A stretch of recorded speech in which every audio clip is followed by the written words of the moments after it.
से भगवान राम के उपदेश से सुन रहे थे कि इस मनुष्य शरीर की क्या महत्ता है।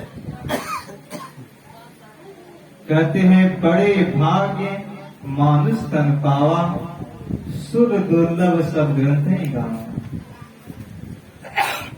सामान्यतः लोग हम लोग जो भी मनुष्य शरीरधारी हैं, देवी देवताओं की पूजा अर्चना करते हैं और उसमें बहुत पुण्य समझते हैं। इस भावना से पूजा करते हैं कि देवी देवताओं की पूजा करने से हमें स्वर्ग की प्राप्ति होगी, हम सुखी होंगे। लेकिन भगवान राम के उपदेशों को सुनने से क्या प्रकट होता है कि यह मानव शरीर उस देव शरीर से अधिक कीमती। तभी तो यह शरीर पाने के लिए देवता लोग तरसते हैं।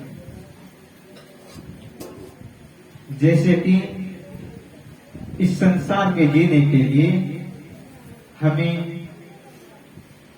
धन की आवश्यकता पड़ती है, चाहे वस्त्र पहनना हो, भोजन करना हो, जो भी करना हो, उसमें धन की कहीं ना कहीं आवश्यकता होती है। और जो जिनके पास में अधिक धन हो उसे लोग सुखी मानते हैं, जिसे कम धन है वो अपने आप को दुखी समझते हैं।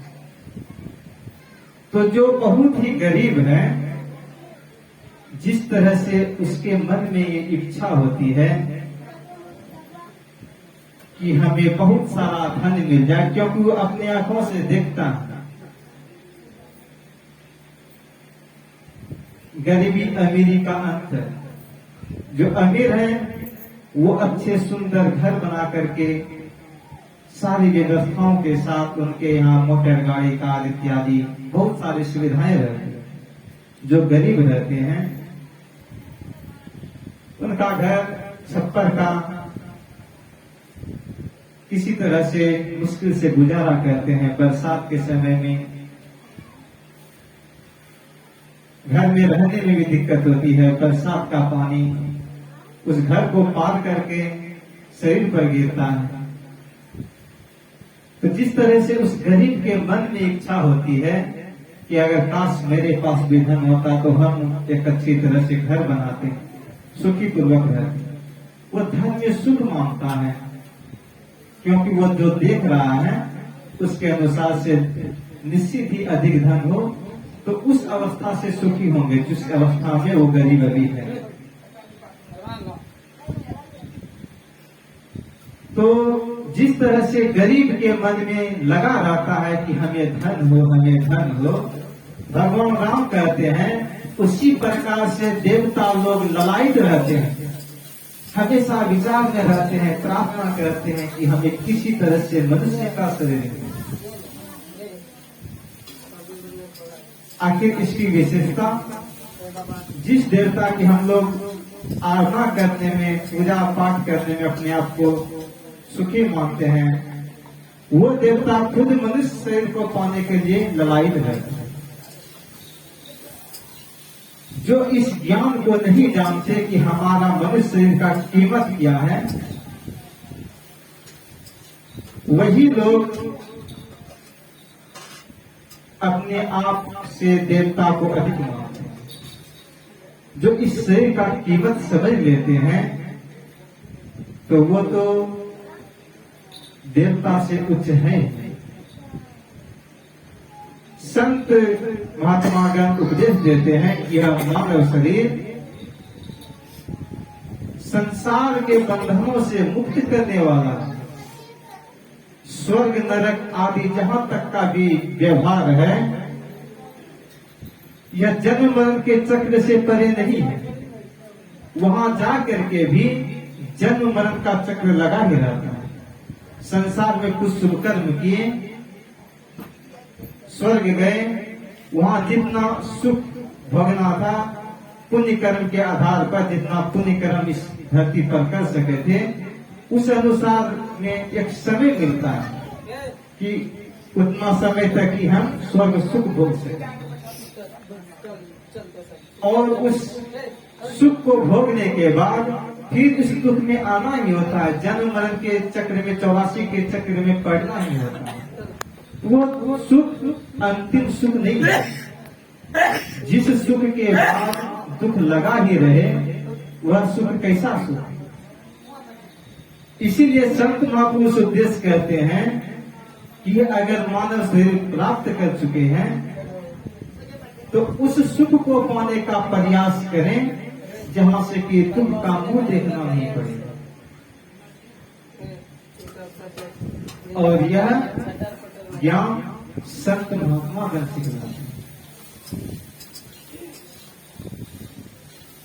अभी के जो अधिभौतिक विज्ञान है, एक पर एक निर्माण हो रहा है, टेक्नोलॉजी का विस्तार हो रहा है। ऐसे ऐसे परमाणु बम, अणु बम यहाँ बन चुके हैं कि इस पूरी धरती को कई 100 बार विध्वंस किया जा सकता है।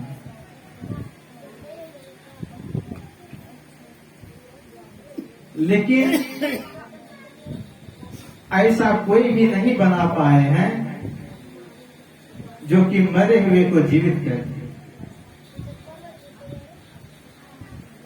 लेकिन जब अपने सदग्रंथ को हम लोग पढ़ते हैं तो यह ज्ञान भी था हमारे दैत्य गुरु शुक्राचार्य महाराज मृत संजीवनी विद्या को जानने वाले, वो मरे हुए दैत्यों को भी जीवित करते थे। जब रामायण का प्रसंग आता है, भगवान राम और रावण का जब युद्ध हुआ था तो दोनों दल के लोग मारे गए।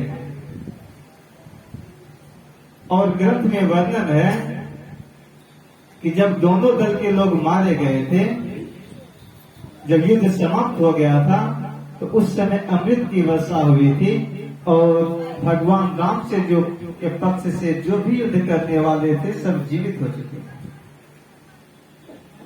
तो अभी अगर हम इस ज्ञान को देखें, अधिभौतिक ज्ञान को, तो यह उतना आगे नहीं पहुंच पाया जितना हम लोग पहले पहुंच सके। प्रगति में है, हो सके तो किसी दिन पहुंच जाए, लेकिन अभी नहीं पहुंच पाया। इतना होने के बाद ही मृत संजीवनी विद्या तक जब यहाँ थी हमारे यहाँ, ये होने के बाद भी भक्ति करने की प्राथमिकता को संत महापुरुष दर्शाते आए। कितनी महत्वपूर्ण बात है कि हमारे पास ऐसी विद्या थी कि हम इस शरीर को पुनर्जीवित कर सकते हैं, लेकिन फिर भी उससे बढ़ करके मुक्ति के साधन के प्रयास का जोर दिया गया। क्योंकि यह शरीर नश्वर तो है ही, विनाश तो एक ना एक दिन होने वाला है, और इस शरीर में रहने वाला जो जीवात्मा है वो अविनाशी है। हमारे अंदर जो हम लोग देखते हैं इस समाज में कि बहुत सारे लोग मरते हैं, लेकिन अपना कभी ख्याल नहीं आता कि हम भी मरेंगे, कभी ख्याल नहीं आता। यह जो जीवात्मा अंदर में है यह उसकी दशा है, क्योंकि वो अमर है। अभी हमारी पूरे संसार की मानसिकता ये हो चुकी है, अमर होना तो सब कोई चाहते हैं, क्योंकि यह जीवात्मा का स्वाभाविक गुण है, वो अमर है। मरता शरीर है, जीवात्मा नहीं मरती है। तो जो उनका स्वाभाविक गुण है अमर होने का, वो तो है ही। इस गुण को लोग शरीर पर व्यवस्थित करने लग जाते हैं। मैंने कहीं पढ़ा था कि मंगल ग्रह पे जीवन की खोज की जा रही है। और नीचे वर्णन था कि मंगल ग्रह पे ही क्यों, चांद पे भी तो पानी है, वहां पे भी हम लोग जीवन की खोज करें। उसके लिए विशेष समझाया गया था वहां पे कि मंगल ग्रह पृथ्वी से बहुत दूर पर और चंद्रमा निकट है। अगर भविष्य में कभी उल्कापिंड गिरने पर या अगर धरती विनष्ट होती है तो चूंकि चंद्रमा इसके बहुत ही नजदीक है, उनका भी विनाश हो जाएगा। इसीलिए मंगल ग्रह पे जीवन की खोज कर रहे हैं कि अगर वैसी स्थिति को देखा जाए या पृथ्वी नष्ट होने वाली है तो मंगल ग्रह पे जाके बस जाएंगे, क्योंकि अगर ये पृथ्वी नष्ट भी होगी तो उस समय मंगल ग्रह नष्ट नहीं होगा। ऐसी भावना से वहां जीवन की खोज कर, इसका साथ समझिए, भाव समझिए कि यह जीवात्मा जो है अमर है और इस अमरता का खोज इसमें लगा रहता है कि मैं कभी मरूं। इस संसार के मृत्यु को देख के दुखी होता है। यह तो अभी हम लोग देख रहे हैं कि विज्ञान किस तरह से काम कर रहा है। अपने ग्रंथों में 20 तरह का वर्णन,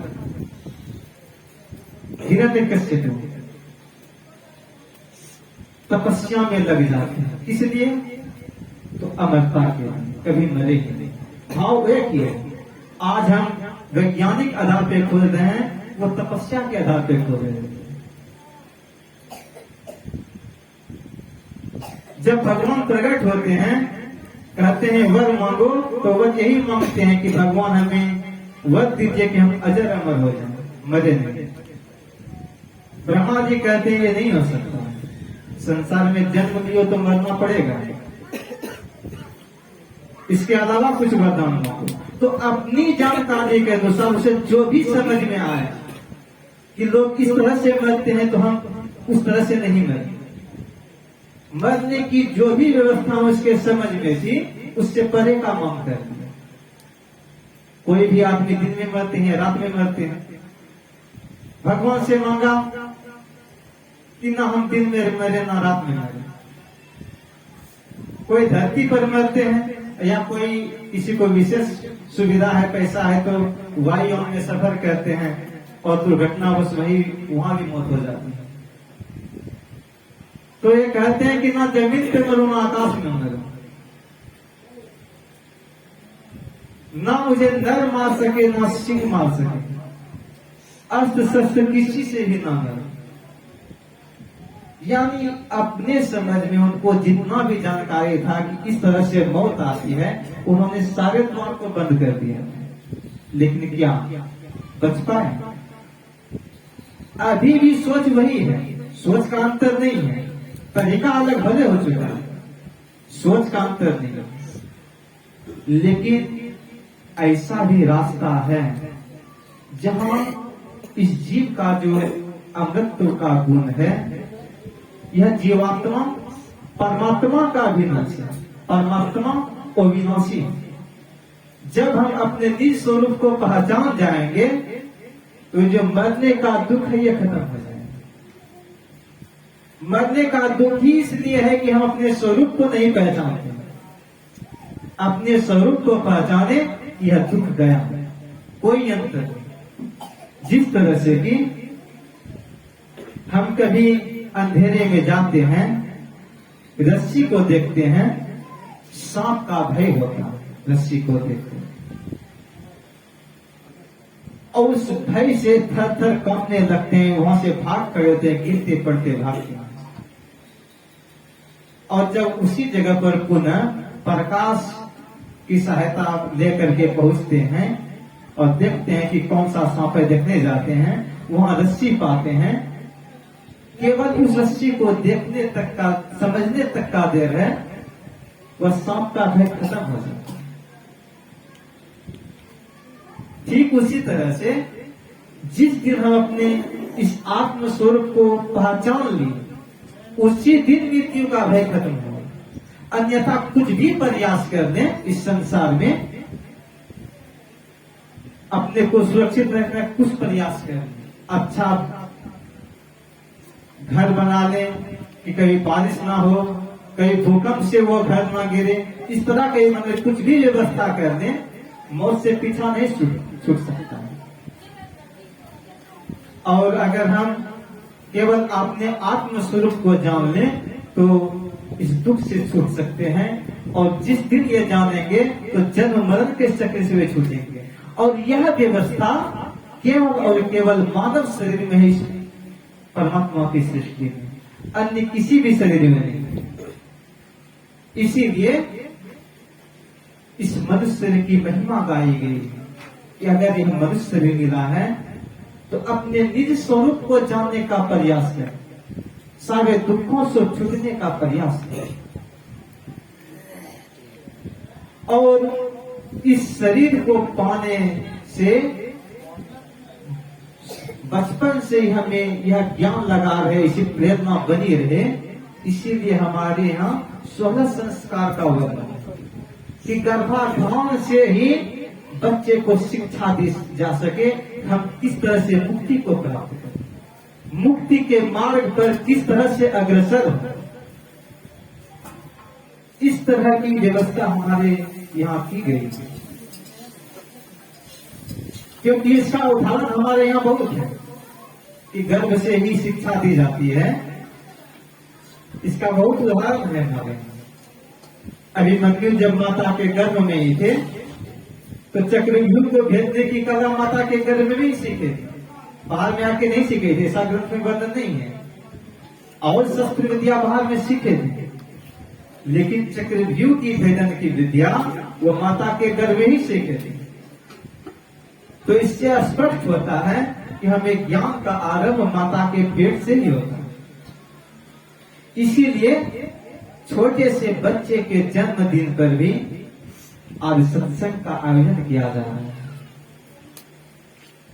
कि वो बच्चा धर्म को समझे, इस मानव शरीर को कि क्या उपयोगिता है, किसमें सार्थकता है, इसको अच्छी तरह समझे। तो इसी ज्ञान को हम लोग विशेष रूप से पूज्य बाबा के श्रीमुख से सुनेंगे, समझेंगे और जीवन में उतारेंगे कि यह हमारा मानव जीवन अवश्य सफल होगा। यही मैंने आप लोगों की सेवा में कहा।